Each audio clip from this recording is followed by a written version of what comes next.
Yikes. A tough first series for the Boston Red Sox in Texas as they drop the final three games of that series to the Rangers after a thrilling opening day win. Welcome to another episode of Red Sox Now. I'm your host, Mike Antonellis, one of the radio and TV plus sideline reporters for the Worcester Red Sox. Follow me on X at the Radio Mike. You can follow me on all social media channels. Today, I promise, I know I've said this before, in the comment section, I will put a Linktree link.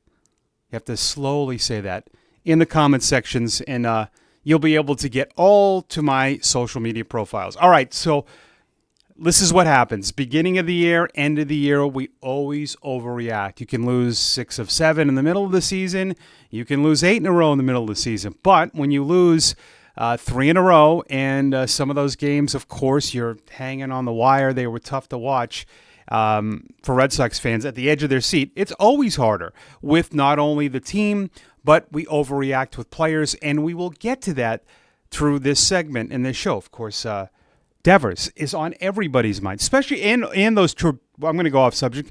Those torpedo bats, by the way, that the Yankees moved, that was a national news story I saw this morning. Despite them being legal, and despite the Yankees only hitting 2 of those 9 home runs, and Alex Cora said they had those bats in spring training, decided not to use them. But baseball is on national news. All right, so the Red Sox will move on from Texas. They'll continue their road trip on Monday afternoon. They actually have 3 opening days with the one in Texas. They will open up Camden Yards and, of course, at Fenway on Friday against the Cardinals. So what were some of the keys to that series? I know it's early, but things if you want to be concerned at, and Alex Cora is talking about this, putting the ball in play, that has to change at some point. 43 strikeouts to Texas's 20. That is a lot. So you take an average. And these are the numbers I look at. If you have over 10 strikeouts per game, then out of the 27 outs, 10 times you are doing 0 advancing runners. There's an analytics side to this that says that strikeouts are okay. I do not believe that. I have my own analytics. First and second, nobody out. You strike out unless there's a wild pitch. You don't advance the runners. So there is no good to striking out. Now, of course, all strikeouts are not created equal, but runners in scoring position, less than 2 outs, those are keys. Now, Christian Campbell had a tough strikeout on Sunday. I know, with a runner at third and a chance to tie the game up. Those are the growing pains you're going to have to live with young players. So, for me, you can't be mad in certain situations with young guys because they're facing Chris Martin. They're going to face tough pitchers that they've never seen.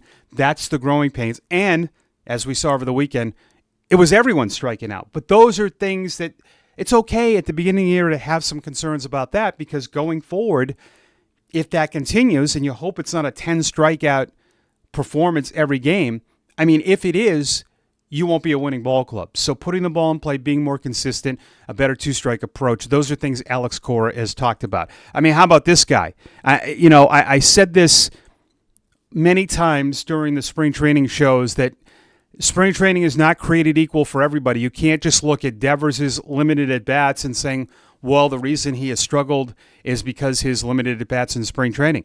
Well, what about Wilyer Abreu? Some guys don't need it. For Abreu, it was a medical thing. But he was fine. They were not all created equal. And Abreu, what a beautiful swing. His approach, though, got into good counts, but right out of the chute, to have the home runs and the game-winning hit on that opening day, you have to love this guy. Again, I think an underrated player like Rafaela. And when we talk about moving forward, and I got some good stuff on those young prospects that everyone's talking about, Roman Anthony and Marcelo Meyer. A lot of people are saying at some point Abreu would be out of that lineup. It's crazy to me for someone to even say that right now before all of this. He's a gold glove right fielder that had a really good rookie season, right?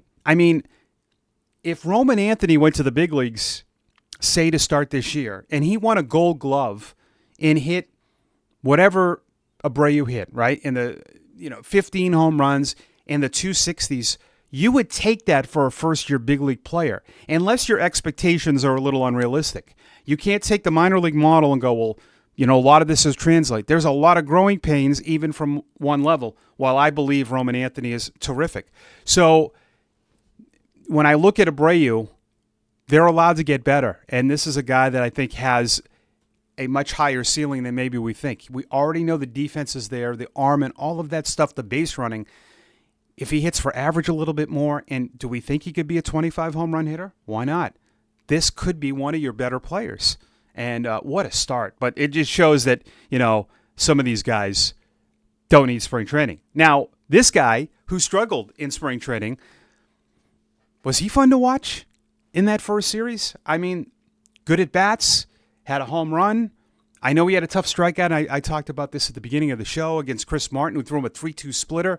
You knew Campbell was getting ready to go and ambush a fastball, but, that veteran, that 40-year-old, Chris Martin got him. But Campbell got him with his first major league home run, and between him and Abreu, they had most of the hits, over half of the hits that the Red Sox had in their first series. He was excellent. And his first attempt in left field on Saturday, he almost made a diving catch. He looked really good at second base. He looked good in the outfield. And something I talked about, there has to be a belief defensively as well. Now, the bat, something that they love, but they're not going to put a guy out there if they think can't play second base. So I was really impressed with Christian Campbell and how he handled himself. You could see he had a little swag, didn't he?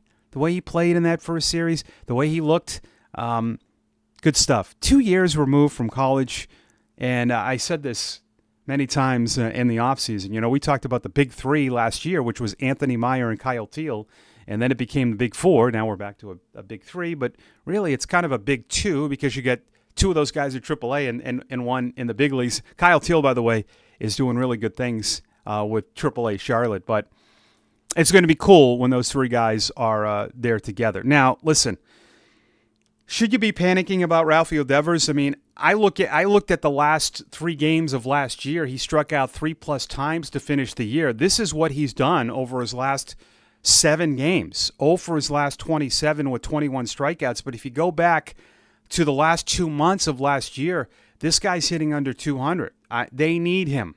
We know that. So if this was a guy that finished really strong, hit about even if he was in the 270s, 280s in the last couple of months, but he wasn't. And I know that the shoulders, these things, were bothering him. But going back to last year, I mean, this is a larger sample size, and it's concerns. Now, let's go back to some history. David Ortiz went through this. Remember when David Ortiz, and they were hitting him 8th and he couldn't hit fastballs? That's what Devers is reminding me. And they're killing him with fastballs. And, that's something that is a concern because those power hitters, especially left on right-handed pitcher, you don't expect him to struggle. But, again, it can change in one game. Devers come out today. They are facing a left-hander. And Povich, the Red Sox will go with Newcomb. So we'll see what kind of lineup maneuvers happen. Does Abreu? I think Abreu should play against lefties, but we'll see. So let's turn the page. I'm going to open the page. I'm going to show everybody something. The Worcester Red Sox gave away this. Look at that.